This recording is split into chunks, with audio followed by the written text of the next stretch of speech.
बुद्धं शरणं गच्छामि धम्मं शरणं गच्छामि संघं शरणं गच्छामि बुद्धं शरणं गच्छामि धम्मं शरणं गच्छामि संघं शरणं गच्छामि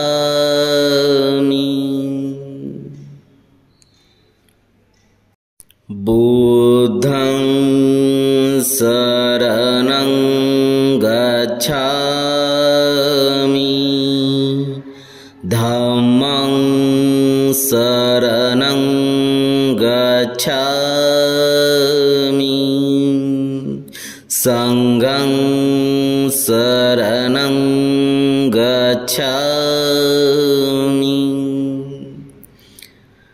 बुद्धं शरणं गच्छामि धम्मं शरणं गच्छामि संघं शरणं गच्छामि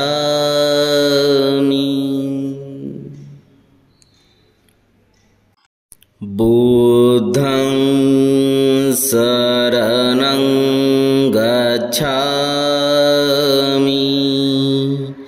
धम्मं शरणं गच्छामि संघं शरणं गच्छामि बुद्धं शरणं गच्छामि धम्मं शरणं गच्छामि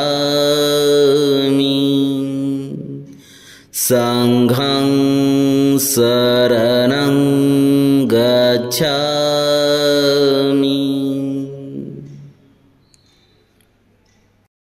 बुद्धं शरणं गच्छामि धम्मं शरणं गच्छामि संघं शरणं गच्छामि बुद्धं शरणं गच्छामि धम्मं शरणं गच्छामि संघं शरणं गच्छामि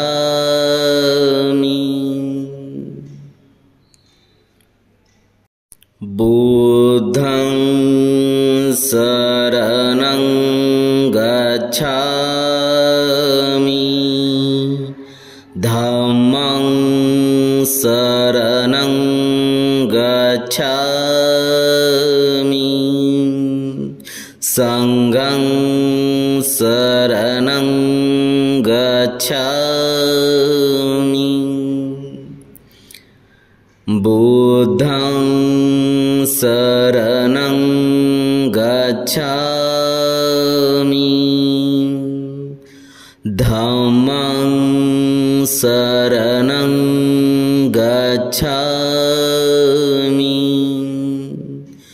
संघं शरणं गच्छामि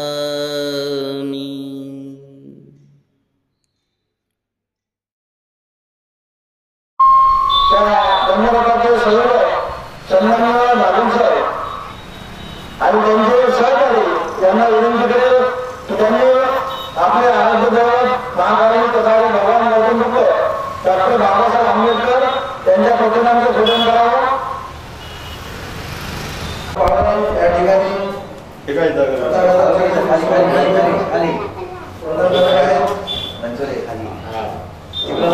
खाली बस ना तू दिसशील चेहरा हा इकडे बघा. नाना तुम्ही कशाला बसला? हा तुम्ही हा दिसत नव्हता, हा चेहरा जात त्याचा. चला जो परत जे राहिले ते या परत दुसरे.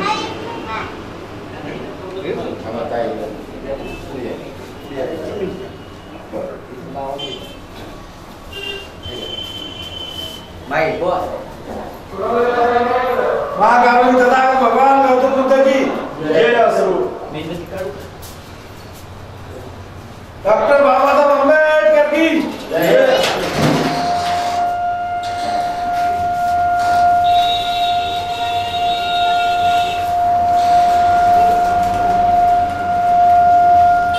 इकडे बघा. हा ते बटन दोन्ही सारखे असले आवाज कमी करू का? ये ना ये जे राहिले बस. हो ब्लू शर्ट ये इकडे ये तू. तिला बस, तिला बसव खाली. तुम्ही नका बसू बाबा, तुम्ही राहू. चला इकडे बघा सगळं. या की जागा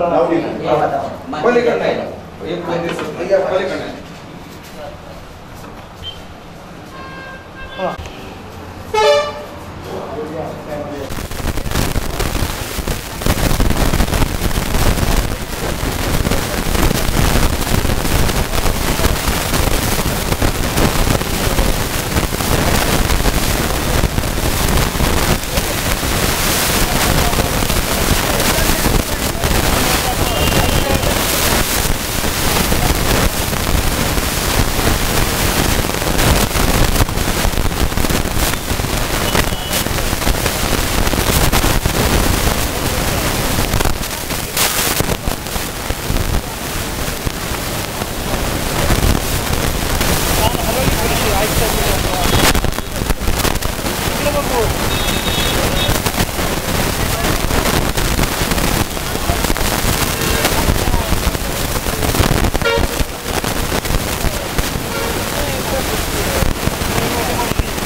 म्हटलं तुम्ही काय नगरातील सर्व उपस्थित आणि उपस्थितांना या ठिकाणी सूचना करतो की 2 बॉडीगार्ड ठेवल्या आणि पंचशील ग्रहण झाल्यानंतर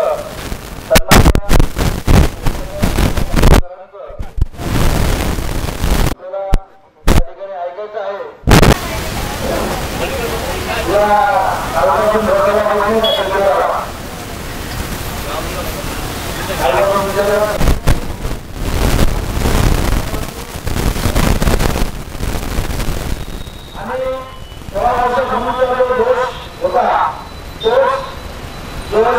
आनंद आजही त्यांच्यामध्ये आहे.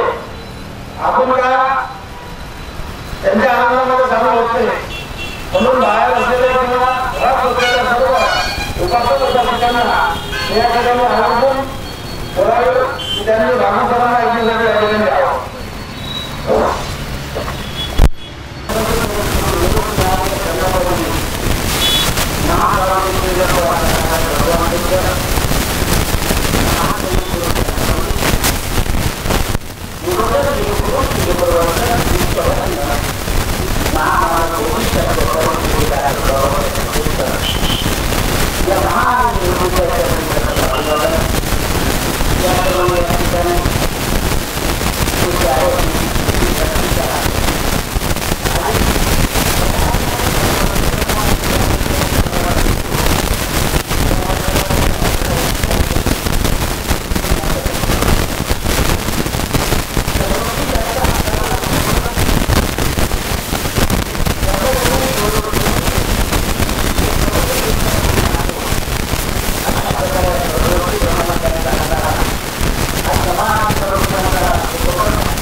ठिकाणी जमला कसा तुम्ही बागोदराचं नाव घेतो ना आपण प्रथमतः त्यांच्या प्रवर्तनाच्या आधी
आपण या दिवसाच्या निमित्त साधून आपण आपल्यामध्ये शोधलं पाहिजे असा हा दिवस आहे. सविस्तर सन्माननीय मुख्य सहकार्य या धर्मरथाचे सारथी सन्माननीय राहुल सर आपल्याला तुमच्या प्रवचनामधून बरेच काही या ठिकाणी आपल्याला धर्मज्ञान देतील. स्थापना केली म्हणजे ते आपले धर्मस्थळ झालं, धर्मभूमी आहे. त्या धर्मभूमी देवेंद्र पुन्हा ते नागपूर दीक्षाभूमी असा त्यांचा जो प्रवास असतो दरवर्षीचा जवळपास 300 किलोमीटर जाणे 300 किलोमीटर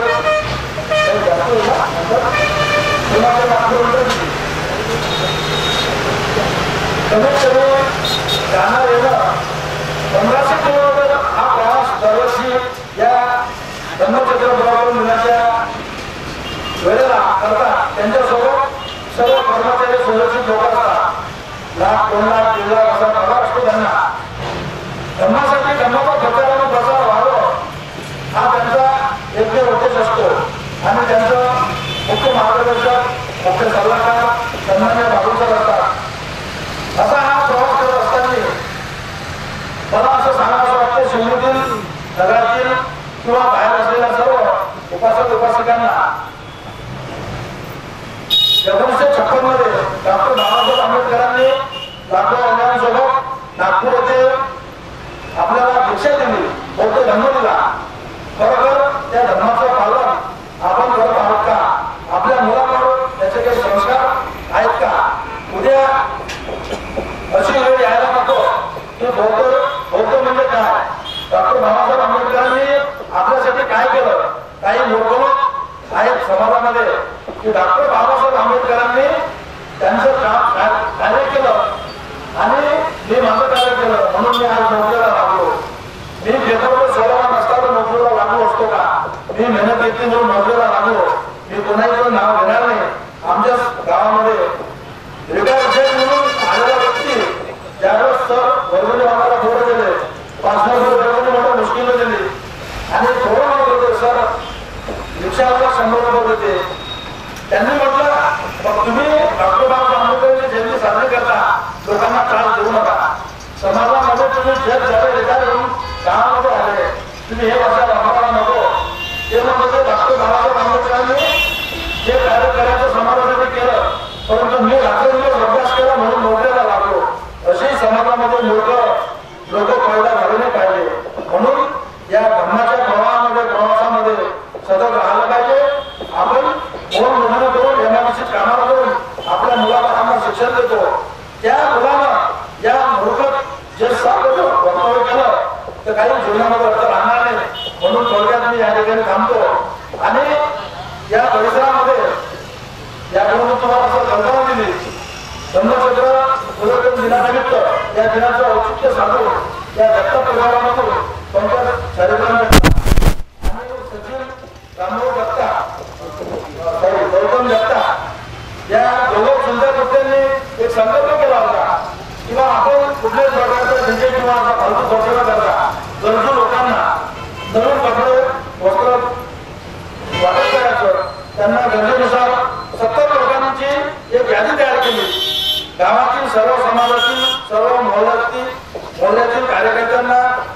विश्वासात घेऊन जे गरजू लोक आहेत त्या गरजू लोकांना यांनी यांच्या स्वखर्चानं कोणालाही एक रुपया न मागता 70 नवीन ड्रेस आणले, त्यांना वाटप केलं, चौकामध्ये चांगला कार्यक्रम घेतला आणि त्यांच्या माध्यमातून त्यांचं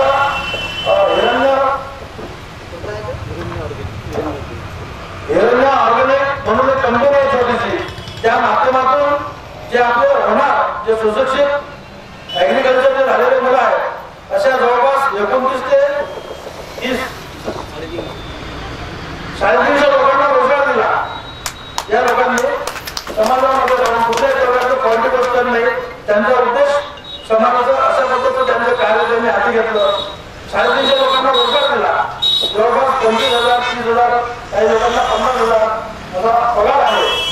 आणि समोर रोजगार मेळावा घेण्याचं सुद्धा त्यांचं फार मोठं एक स्वप्न आहे. त्या कार्यक्रमामध्ये तुम्हाला वेळ मिळाला तर आम्ही नक्कीच बाबू सरांना आणि त्यांच्या सर्व टीम यांना आमंत्रित करू. आज आपण सुद्धा या ठिकाणी एक शब्द बोलला की सुधार बुद्धविहाराचा एक मी सदस्य आहे. या ठिकाणी पुन्हा पुन्हा सांगावं असं वाटते की या ठिकाणी पूजा अर्चा करण्यासाठी आम्हाला जागा सुद्धा नव्हती व्यवस्थित, फक्त खुलं मैदान होतं. आमच्या पूर्वीच्या सुलाबाई नरवाडे आज माताजी झाल्या, त्यांचं फार मोठं योगदान आहे. त्यांनी ओढ मजुरी करून त्यांच्या आयुष्यामध्ये जो काही पैसा जमवला होता त्या पैशामधून हे सुधार बुद्धविहार या ठिकाणी उभारलं. सरांनी त्यांचं स्वागत साधूसाधूला देऊन करावं. आणि अशा काही व्यक्ती समाजामध्ये आहेत, या गावामध्ये खूप बलाढ्य लोक आहेत, पैशावाले आहेत, परंतु लहान बाळांचा सुद्धा त्याचा अर्थ आपल्याला समजायला पाहिजे. आणि त्यांनी अतिशय कष्टानं तो पैसा जमवला. 2-2.5 लाख रुपये त्यावेळेस खर्च करून हे हायवेला लागून अतिशय सुंदर असं बुद्धविहार आमच्या उपासक उपासकांना या ठिकाणी पूजा अर्चा करण्यासाठी उपलब्ध करून दिलं. आम्ही शतशः सर्व बौद्ध उपासक त्यांची ऋणी लागू आणि त्यांनी शेवटी माताजी या समाजासाठी संपूर्ण आयुष्य अर्पण केलं. गावागावी जाऊन बोलण्यात जाऊन त्या सुद्धा समाजाचं धर्माचं काम करतात. खरोखर असा विचार प्रत्येकाला नाही येणार, परंतु आपण त्यांचे विचार, सरांचे विचार, त्यांच्या विचारांना थोडंफार जे फॉलो केलं तर आपला भारत देश नक्की गौतम झाल्याशिवाय राहणार नाही असं या ठिकाणी सांगू इच्छितो. म्हणून मी सन्माननीय बाबू सरांना त्यांचं प्रवचन होण्याआधी हे जे होणार 2 जगताप परिवारातील व्यक्ती आहेत, पंकज जगताप आणि सचिन जगताप, त्यांचं पुष्पगुण त्यांना एक प्रोत्साहन म्हणून त्यांना पुष्पगुण सन्मानित करावा असं मला वाटतं.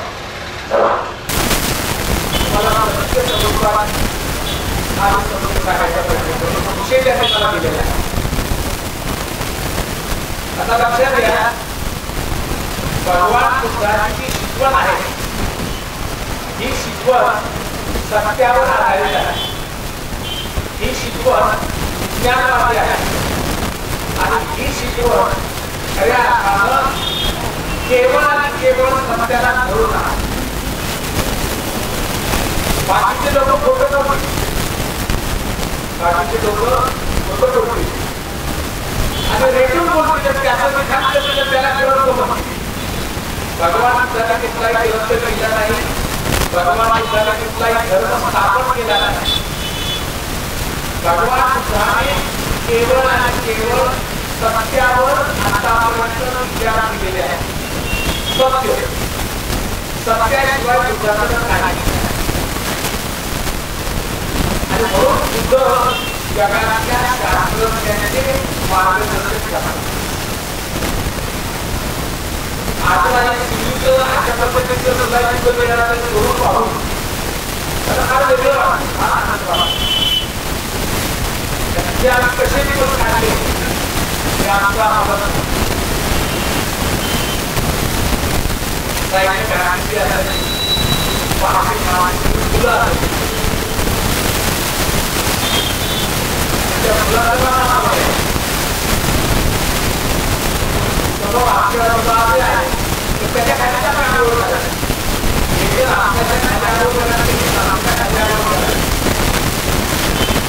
पहिल्या वर्षी 2008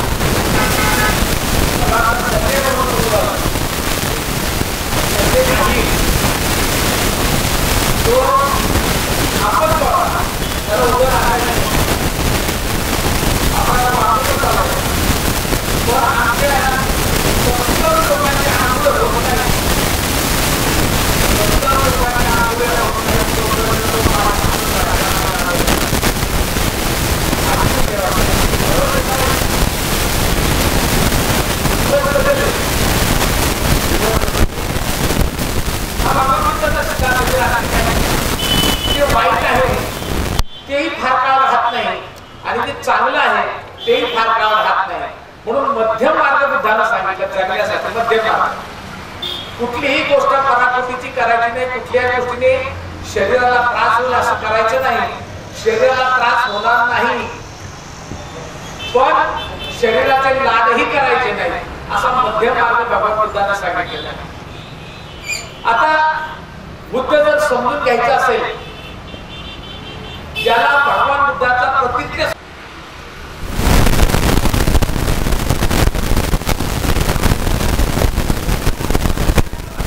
आणि अज्ञानपणातून जे संस्कार दिले जातात ते संस्कार सुद्धा कमी असतात किंवा त्या संस्कारातून दुसरी निर्मिती होते. अभिजय पच्चय संखारा, संखारा पच्चय ज्ञान, आणि त्या संस्कारातून विज्ञान निर्माण होतं. अज्ञानापोटी आपण शरीराचा उपभोग घेतो, ज्ञानापोटी नाही, अज्ञानापोटी.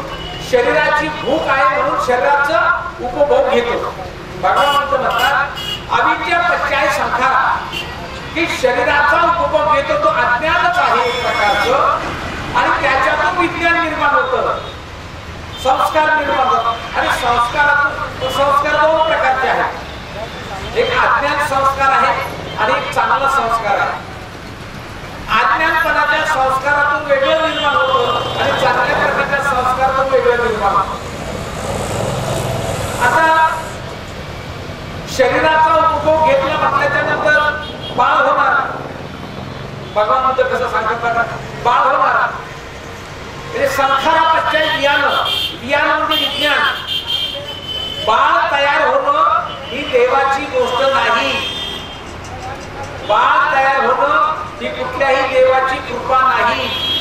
हे विज्ञान आहे. विज्ञान, विज्ञानाशिवाय काहीही घडत नाही.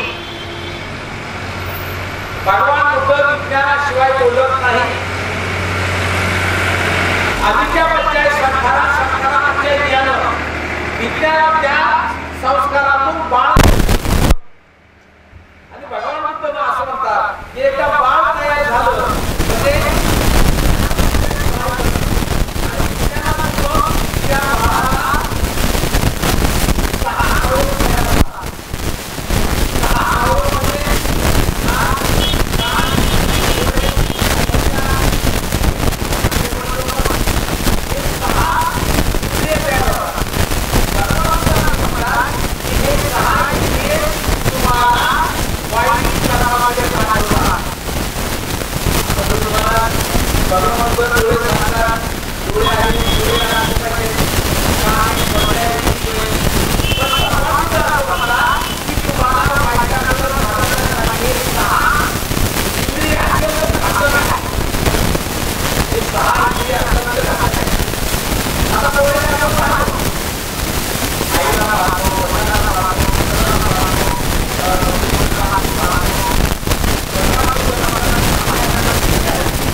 लावलं.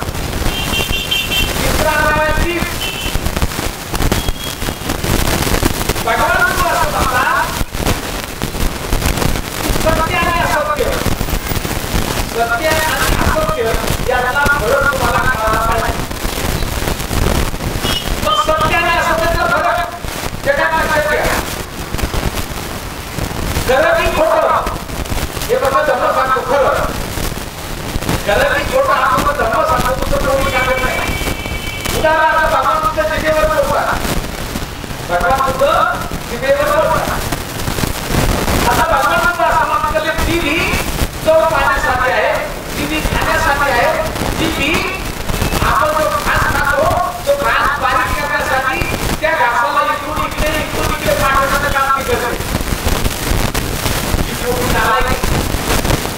ही मदत नाही. ही मोठी नालायक आहे. कारण एखादी कडू गोष्ट लागली तर ती टाकून देते आणि चांगली गोष्ट आहे गोड तर ती खायचा प्रयत्न करते. हिला सगळं पद्धतीने वाटलं गेलं. या जिभेने फार मोठं वाटलं गेलं. या जिभेने काय वाटलं गेलं? एखाद्या ठिकाणी आपल्याला 15 किलोमीटर आपण ते देवाला जाऊ. आपल्याला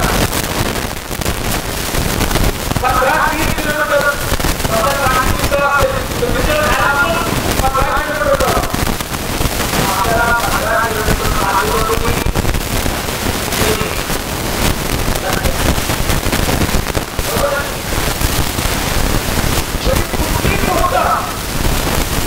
गोष्ट तिथे नारायण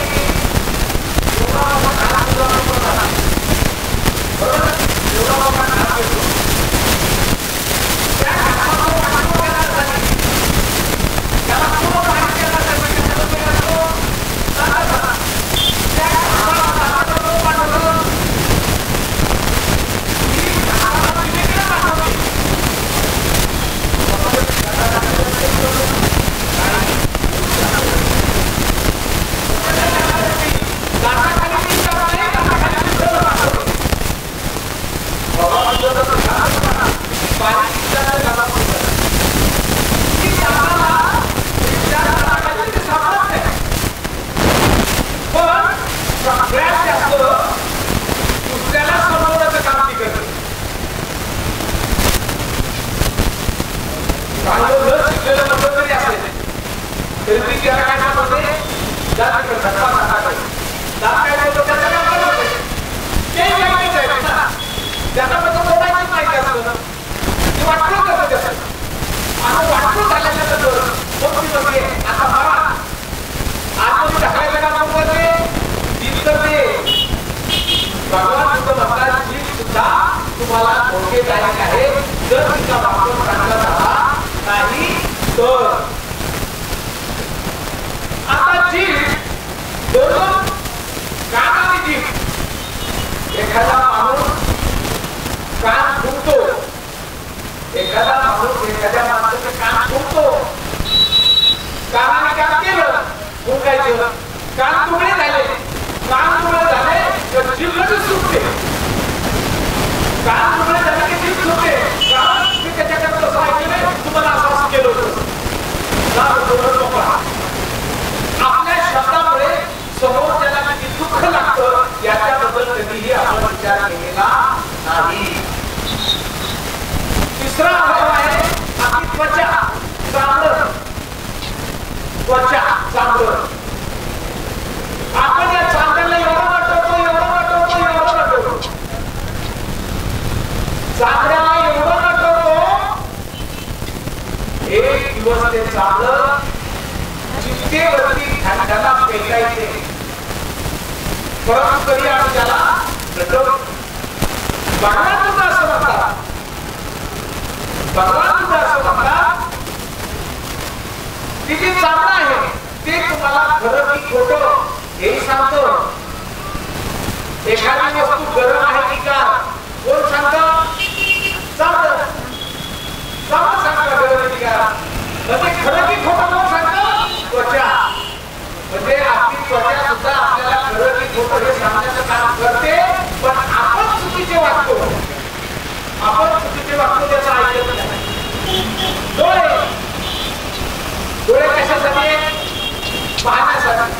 भगवान सुद्धा असं म्हणतात, डोळे हे पाहण्यासाठी आहेत, पण डोळ्याने जर नको ते पाहिलं, डोळ्याने जर नको ते पाहिलं तर माणसाचं वाटलं होतं.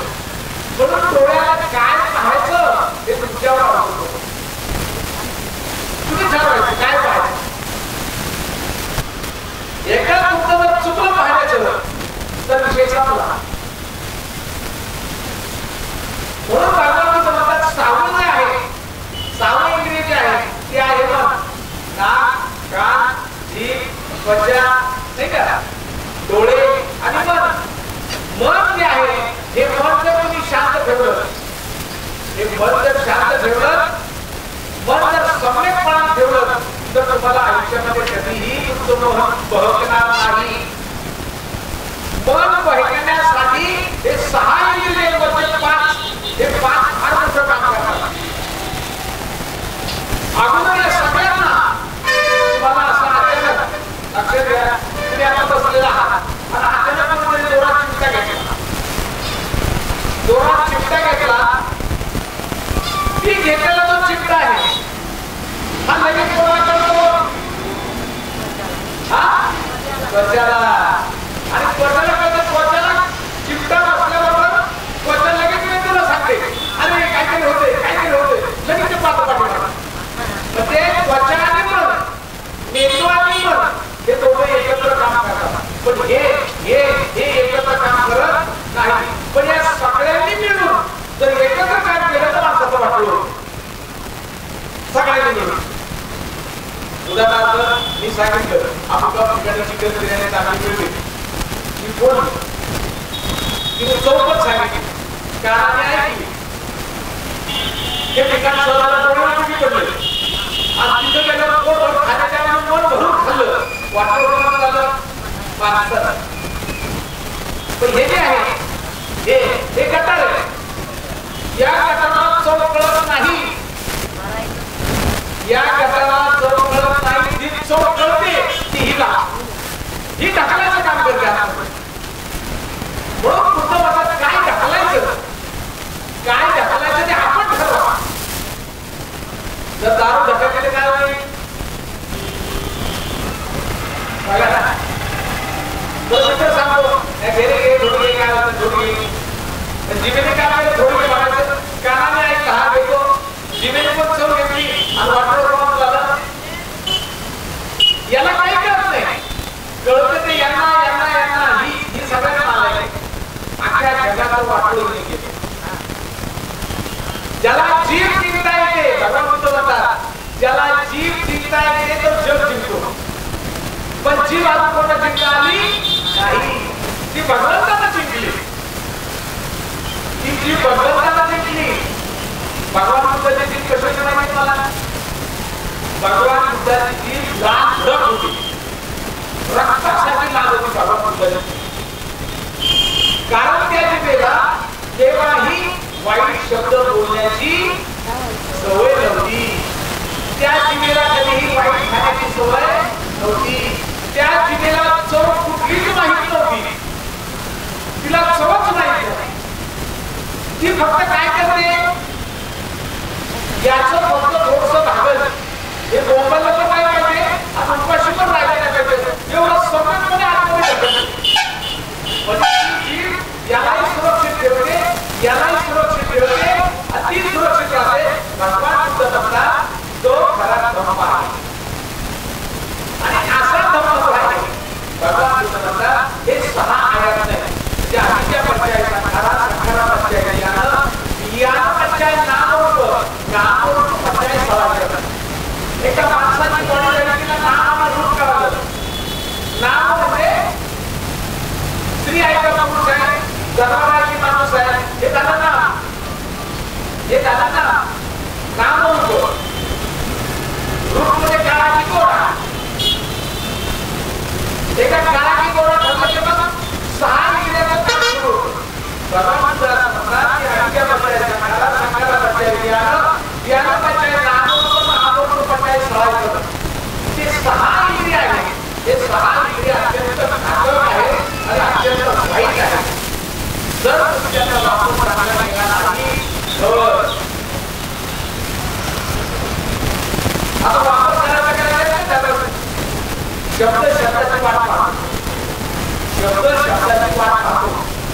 काही लोकांना भगवान काही लोकांना दिवसभरात चार चुगल्या केल्याशिवाय भागतच नाही. काही का कुठली तरी चुगली झाली पाहिजे. चुगली करायचं काम होतं ते इरादाची शिक्षा द्यायचं का तुम्ही उलट एखाद्याचं भाषण झालं काय म्हणतो याचं आता मला परत सांगते आपल्याला बरोबर केला जातो हीच सांगते तर त्या कमी गोड कमी गोड विकायचे असतो हे पण सांगते हीच सांगते कारण तो सांगते माझं काय भागलं नाही हे पण सांगते हीच सांगते तो सांगते माझं भागलं नाही हे पण सांगते हीच सांगते हे म्हणलं का कमी मला आपण हे का कसं आहे त्याचा जेवढा ही सगळ्यात पाहिजे म्हणून आपण जीभ देखली पाहिजे. पण जीभ शिकताना आपल्याला भगवान बुद्धाने अष्टांग मार्गामध्ये सम्यक वाणी हेही सांगितलं केलेलं आहे. वाणी कशी असावी सम्यक नाही. भगवान बुद्धाचं याच्या नावात स्वतःला काहीही नाही. आपण बुद्धाच्या कामाला काही समाजात किती सांगितलं मला याच्या नावात काही भगवान बुद्ध असं म्हणतात की या शिकलेले खूप लोक वाचवले साहित्य होते त्याचा कसा रामायण जन्म केले. रामायण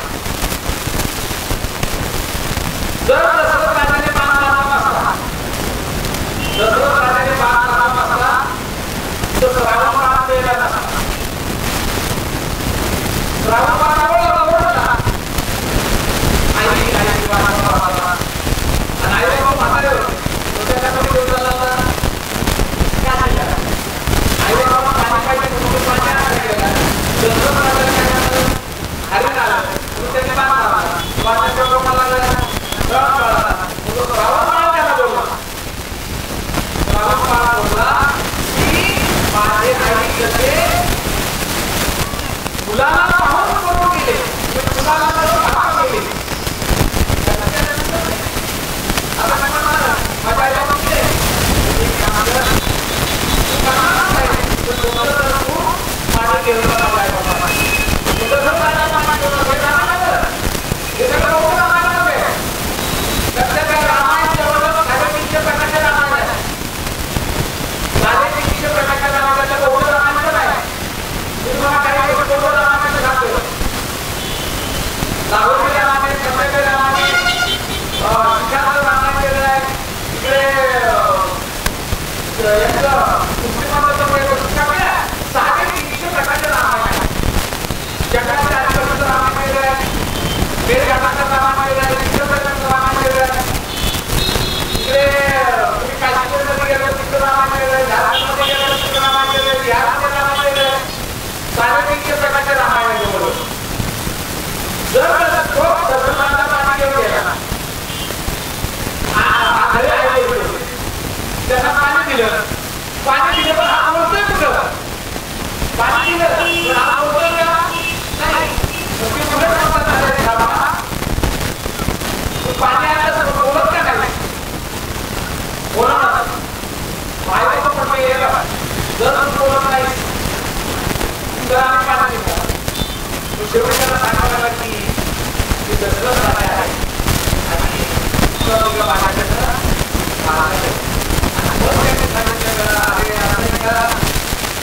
जर आम्ही आमच्या मुलाशिवाय धर्म करत आहोत राजा तुला मुलाचं दर्शन होणार नाही.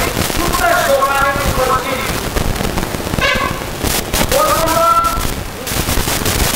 दशरथ राजाच्या लग्न झालं पोरं झाली. आता ते पोरं कशी जगायची आवड होते पुत्र कामेष्टी यज्ञ केला म्हणून पोरं झाली. काय कोणत्या यज्ञ केला पुत्र कामेष्टी.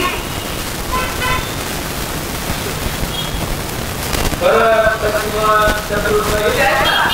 हे कशातून झाले यज्ञातून. यज्ञाचा गौरव होता का त्याला हिंदू रामायण तर आपण तिकडे जायचं ते सांगितले असं वाटतं. काय झालं आता आम्ही याच्यावर भरपूर पडलोय. आता प्रत्येक आपल्याला काय द्यायचं आम्हाला बघा कसं ठरवलं पाहिजे असो. पण नेमकं प्रभू रामचंद्र आपल्या गाडीवर बसणार, प्रभू रामचंद्र गाडीवर बसणार तेवढ्यात एक जीप बोलली. कोणाची जीप बोलली? प्रभू रामचंद्राला गाडीवर बसू द्यायचं नाही, माझ्या कोणा गाडीवर बसवा आणि प्रभू रामचंद्राला बनवायला पाठवा असं कोण बोललं? नाही केली. हे बोलणं जर ही जीप बोलली नसती तर राम बसायला गेला नसता, राम बसायला गेला नसता तर रावणाने निघून घेऊन आला नसता, रावण जर बोलला नसता तर तिने दीक्षा आणली नसती, रावणाने अलीकडे सांगितलं नसतं तर सीता म्हणून गेली नसती, सीता म्हणून गेली नसती तर जटायू गेला नसता, जटायू गेला नसता तर रामाने शोध सुरू केला नसता.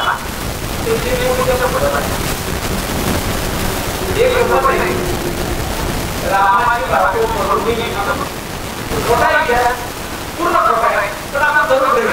चला प्रवचनासाठी त्याच्यात राग बरोबर त्याचं स्वतः प्रभुरामचंद्र स्त्री काळात त्याने होता ना भूत भविष्य त्याला कळत होतं. सध्या काय काय एवढं जातं बोलत होतं. अरे ते वेड्याला आपली बाजू पूर्ण पडून घेत होता, आपली बाजू पूर्ण पडून घेत होता.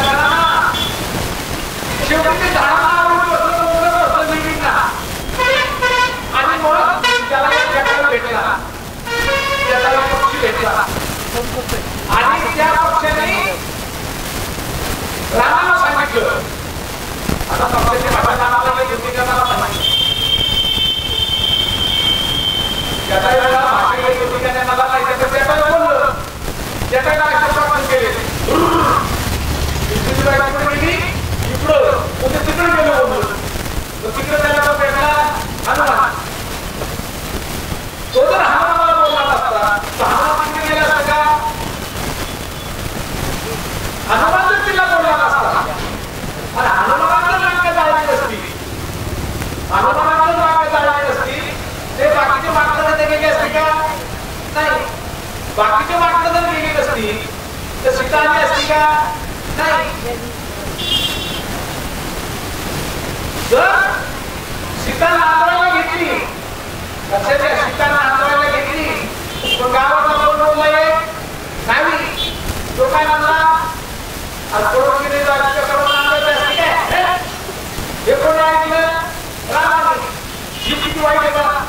रामाने. राम काय म्हणला त्याला? आता तुला बघतो घरी का बघतो खरं सांग मला.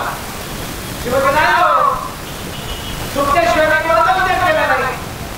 तरी तिथं तुम्हाला तर नाही रामाने तुला कसं सोडलं असेल का? तो म्हणजे आता मी काय करू? तुम्हाला जाळाला लागतो मग ती जाणार गेली, जाळाला बाहेर आली.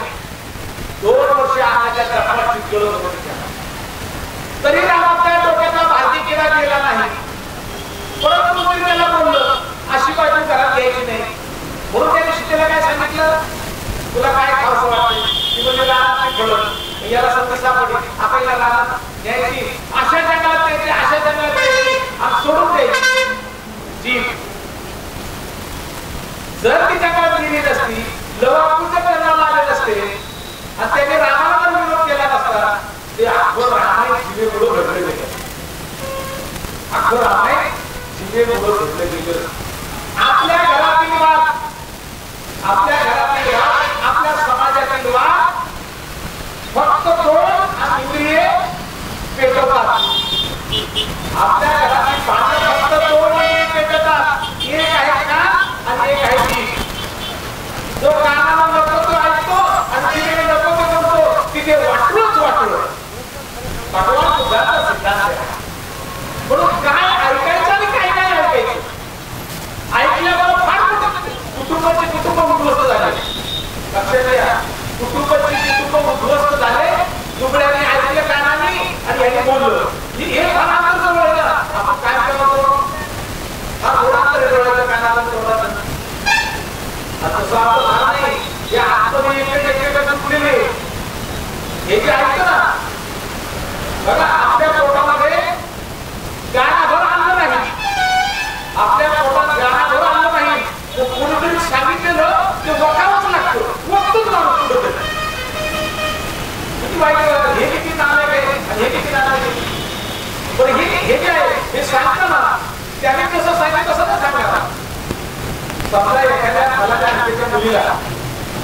एखाद्या फलाना मुलीला कोणाच्या तरी मोटरसायकलवर जाताना पाहिजे. त्या दिवशी काय गाडी मला गेली, बस काय आली नाही, म्हणून गावातला माणूस चालला होता. तर ती म्हणली अरे मला पण घेतोस का गावात जायला, बस येणार संध्याकाळ होता नाही म्हणून तो करणार बस बाबा घेतो तुला. आता घराकडे जाताना काय केलं होतं पाहिलं, अरे ती पूर्वी आपल्या गाडीवर बसली. आता मी शांत राहायला पाहिजे ना, मी ना मी घ्यायच्या कामाला लागलो. जी वाईट आहे ती याच्या कामाला लागलो, याच्या काम तुकडे हे काय सांगणार. अरे खाल्ल्या तुम्ही त्या गाडीवर पाहिजे वाईट बसली, त्याला चिटकून बसली. चिटकून होतं का नाही, पण आपल्या कामाने जेव्हा वाईट शब्द जेव्हा बघतो याने त्याला सांगतो काय सांगतो, अरे आताच काय तिला लय वेळा पाहिजे. चौथा काय सांगतो, अरे त्याला 2 वर्ष दिवस गेले होते. लक्षात घ्या, आपण नको त्याची इज्जत, नको त्याला पट्टा लावण्याचं काम आपली जीभ आणि कान करतात. भगवान इंद्रियावर जास्त कंट्रोल करा असं सांगतात. की रामायणाचं उदाहरण तुम्हाला त्याच्यासाठी दिलं की जीभ ही किती वाईट असते. जीभ ही फार वाईट असते. महाभारतीत तसंच आहे ना, समोर समोर तृतीय पत्नी आहे आणि अर्जुन म्हणतो या घरच्या लोकांवर बाण कसा काय चालू. गौरव पांडवांच्या युद्धामध्ये समोर चुलता आहे, आजोबा आहे, चुलत चुलता आहे, चुलत भाऊ आहे, घरात सगळे. पण तरी आपण कशाला विचारतो की कसं काय त्याला बाण चालू. श्रीकृष्ण काय म्हणतो, अरे तू काय मारणार हा म्हणजे कसं काय, अरे तू फक्त शरीर मारशी आता थोडं मारणारच. तर हा आत्मा त्याच्या शरीराला मारलं का तू इथून निघालं दुसरीकडे जाईल. आत्मा बोलतो हे आपल्याला एका पहिल्याच्या काळाला आवडतं तू करणार. म्हणून कसं आहे की आपण कशा पद्धतीने दुसऱ्याला ऐकतो आणि कशा पद्धतीने दुसऱ्याला सांगतो हा विषय अत्यंत महत्त्वाचा. हा प्रत्येक समुपपाठाचा नुसतं तुम्हाला एक पंचमावून भाग सांगितला. अख्खं प्रत्येक समुपपाठ सांगायचा ठरला त्याला आपण 2 तास लागले. आता ती वेळ नाही, मलाही पुढे जायचंय. इकडे लोक आलेले आहेत, पण आतापर्यंत शिवनीमध्ये आपल्या धर्मावरणाचे सगळे लोक सांगतात त्या शिवनीचे लोक कष्टकरी आहेत,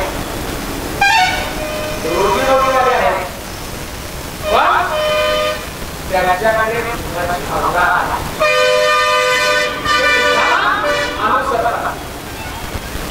या कष्टकरी वर्गामध्ये इथे काहीही ते झालं तरी माया, ममता, प्रेम आणि करुणा या ठिकाणी जिथं मोठं असतं ना तिथं प्रेम कमी असतं, दिखावा जास्त असतो.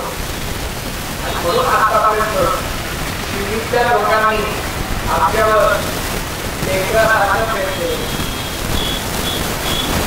गेली 16 वर्ष निघून जाताना जीवनाबाईची समाजाची संधी खाल्ल्याशिवाय गेलेलं नाही. बरोबर. हे कशाचं लक्षण आहे, हे कशाचं लक्षण आहे. खरं तर जीवनाबाईचं दुसरं हात चांगलं काम केलं मला आवडीचं तर मी इतकं जाणून खाईल तो मोठंच येणार नाही. तर जीवनाबाईला सांगतो हे त्याचे सम्य म्हणजे मारणाऱ्या पाहिजे आणि गेलाय पाहिजे.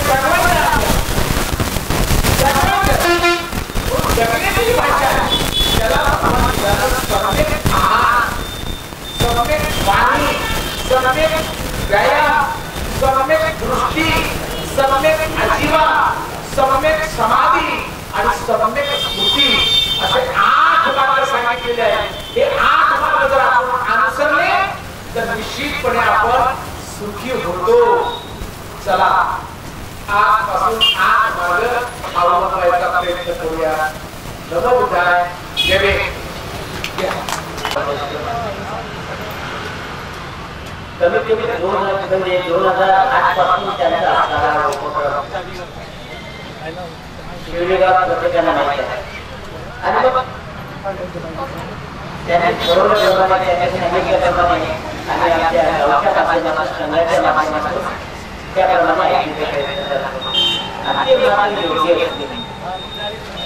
2008 मध्ये ज्यावेळेस बाबूसर आपल्या सुविधामध्ये आले त्यावेळेस खऱ्या अर्थाने या ठिकाणी असणारी परिस्थिती फार वेगळी होती. कोणतीच सुविधा नव्हती किंवा कोणती पाहिजे त्या प्रमाणात कोणतीच गोष्ट या ठिकाणी नव्हती. तरी पण आम्ही त्यांना सांगितलं त्यांचा बाबूसर आणि ईश्वर भरते सुरुवात नाही त्यांचा उपक्रम त्यावेळेस सुरुवात करायचा होता म्हणून ठिकाण निवडायचं होतं. आणि ठिकाण निवडत असताना त्यांना आम्हाला सांगितलं डॉक्टर बाबासाहेब आंबेडकरांनी पहिली मूर्ती देऊळ या ठिकाणी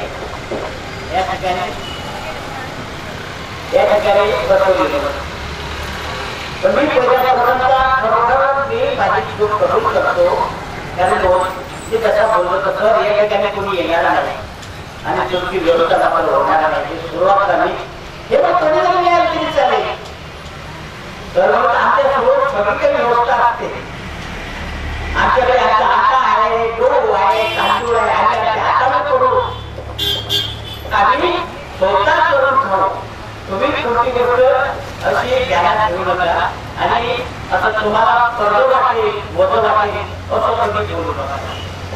नंतर आम्हाला क्रिसमस बनते आणि बाबूसर आल्याने त्यावेळेस तरी नाही वाटलं पण नंतर मात्र त्यांचा प्रोग्राम पाहिल्यानंतर मग ते काही आणि म्हणून बाबूसरांना तुम्हाला आधी या गोष्टीची कल्पना होती की या ठिकाणी असणारी परिस्थिती कशी होती आणि आम्ही सुद्धा कसे राहिलो.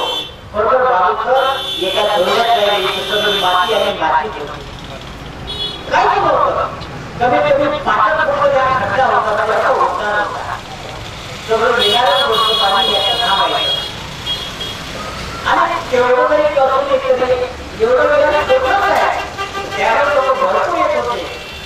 आता येतात काही मार्गी लागतात बापूसला दिसतात पण तरी आम्ही आडवे लोक आहेत आणि त्यांचं संरक्षण करायसाठी आमचे राष्ट्रवादी इंगळे आणि मी आणि एक विश्वनाथ गांधी आम्ही राष्ट्रभर मात्र बाहेर लागायला कारण पाहुण्याकडे हवा याला जास्त गेलो जेणेकरून कोणी बांधतात येऊ नये ती दक्षता मात्र आम्ही घेतली. आणि जेव्हापासून खरोखर बाबूसर आमच्या शिवगावामध्ये आले तेव्हा खऱ्या खरोखर धर्माप्रती बुद्धाप्रती धर्माप्रती समाजाप्रती जागृती आहे पण आणखी जागृती जास्त आहे. म्हणून अशा असणाऱ्या चांगले व्यक्तीजवळ आपले संवाद घडणं किंवा त्याच्याशी आपली मैत्री संपादन करणं तर 24 तास आम्ही फोन तरी करत होतो बाबूसर ज्यावेळेस अक्षरशः डोळ्यात पाणी आहे म्हणजे कसं तरी परिस्थिती होती त्यावेळेस धर्माप्रती काही कोणाला कळत होतं पण इथे बोलवलं होतं. आणि आता काय झालं की बाबूसर प्रमाणे त्यांची वाचन पाहतो आता धर्माच्या प्रवर्तन दिन गेला त्यामुळे 12 महिने त्याची प्रतीक्षा करतो. आणि हे सुद्धा आम्हाला माहित होतं बाबूसर कोणाकडे पैसे नसतात की बाबूसर 155 लेकराचे बाप आहे 155 कारण त्याचं सांगोपन करणं त्याच्या सगळ्या गोष्टीची निगा ठेवणं त्यांचा देखभाल करणं त्यांची तब्येतीची दुरुस्ती कशी आहे काय सांगोपन आहे हे एवढं नको सांगून ठरवणं. मी तर म्हणतो सध्याच्या परिस्थितीत कोणीच नाही ते महामानव भविष्यात होऊन गेले त्यांनी ते केलं संपूर्ण लेकरासाठी आपली त्यांना प्राणाची आहुती दिली. परंतु आजच्या परिस्थितीत बाबूसर सुद्धा त्याची सुरुवात आहे कारण 155 ज्यावेळेस आपण समजतो त्याला थोडं वेगळं आणि म्हणून अशा असणाऱ्या व्यक्तीच्या आपण नेहमी गुणगान गाणं किंवा त्यांना प्रतिष्ठा देणं त्यांचे समर्पित नाते जोडवणं मला फार चांगलं आहे. म्हणून या गावातील असणारे नाते या गावातले असणारे उपासक या गावात ज्यावेळेस धर्मपरिषद भरते 10 दिवशी धर्मपरिषद आणि रमेश शिबिर होते त्या शिबिरात बाबूसरांना आमंत्रित केलं. त्यांची ताकद झाली नाही, पण स्वरांना डायरेक्ट काय सांगितलं नाही, ते काही रुग्णाला त्यांना सांगा. म्हणजे हा एवढा मोठा एकमेकांवर असणारा विश्वास हा जोपासला. तेवढी मोठी संघटना असल्यानंतर बाबूसरांनी त्याचा खूप ठरवलं, त्याला ते नाही आणि म्हणून एक मोठं आणि मोठं योग्य नसतं. म्हणून त्यांनी या ठिकाणी जे निवडलं ते खाली योग्य निवडलं. म्हणून अशा प्रसंगी आम्ही सोलापूर सेवा समिती आणि प्रभावी उपासिका संघ यांच्या माध्यमातून दरवर्षीप्रमाणे बाबूसरांच्या रथाची वाट पाहतो, त्याची श्लोकांची वाट पाहतो, अशी आम्ही प्रतीक्षा करत राहतो. म्हणून या ठिकाणी आपण जो आम्हाला बाबूसरांनी चांगल्या प्रकारे रात्री आपल्या सुविधा या आल्याने आल्या होत्या विहार बांधलं हे इथं बसलेले आहे. त्यांनी संपूर्ण आपल्या आयुष्याची कमाई जे काय घेतली रेल्वेमध्ये पीटीव्हीमध्ये होत्या. त्यांनी पहिले जीपीएफ काढला, फंड काढला, सोसायटी काढली, फ्रीज सोडली, तेवढंही झालं नाही तर आमचे भांडे तरी तुम्ही विहार पूर्ण केलं. पण आता इतकं समाधानाचं जागतिक देवळचं भावनाचं लागतं म्हणजे आपण कष्ट केले ते पैसा वाया गेला नाही, त्याला योग्य बोलला असं ते स्वतःला सांगण्यासाठी होता. म्हणून आता या ठिकाणी हा कार्यक्रम सर्वांच्या वतीने या ठिकाणी आपला प्रथम आपण या ठिकाणी पुरस्कार देऊ. पुरस्काराच्या नंतर आपण समन्वय गाणं घेऊ आणि समन्वय गाण्यानंतर आपला कार्यक्रम संपन्न होईल असं मी या ठिकाणी सर्वांना जाहीर करतो. आणि ब्रह्मा भगवान एक पुस्तक सप्रेंडो या ठिकाणी देण्यात येत आहे. तुम्ही पण या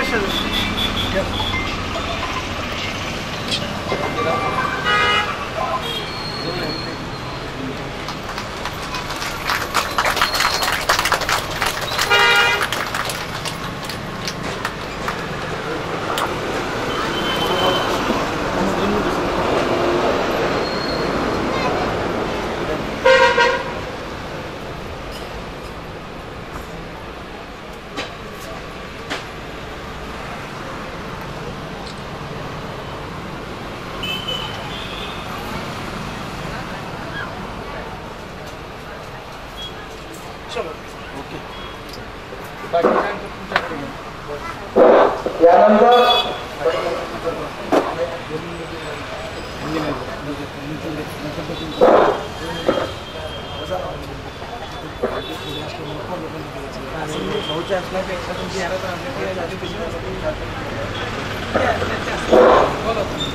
धर्म अभियान हा जो आमचा आहे 2024चा सर्वप्रथम विश्वनाथजी दानवे आमच्या ट्रस्टचे उपाध्यक्ष अतिशय चांगलं कामगिरी आहे. धर्माच्या प्रति खूप प्रेम आहे, भरपूर वेळ देतात. मी साहेबांना विनंती करतो की त्यांनी हे धर्म अभियान करायला द्यावं. विश्वनाथजी दानवे त्याचप्रमाणे निळकंठ विघ्नारायण मी त्यांची नावं घेत आहे. 5 उमेश तलवडे आलेला का? उमेश तलवडे कोणी आनंदा तलवडे का? किरण सावंत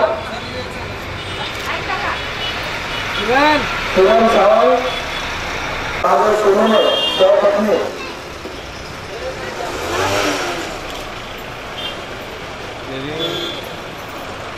माझं सोनूने जीवनामध्ये म्हणून रुकणार आहे. दोघांनी सुद्धा या ठिकाणी येऊन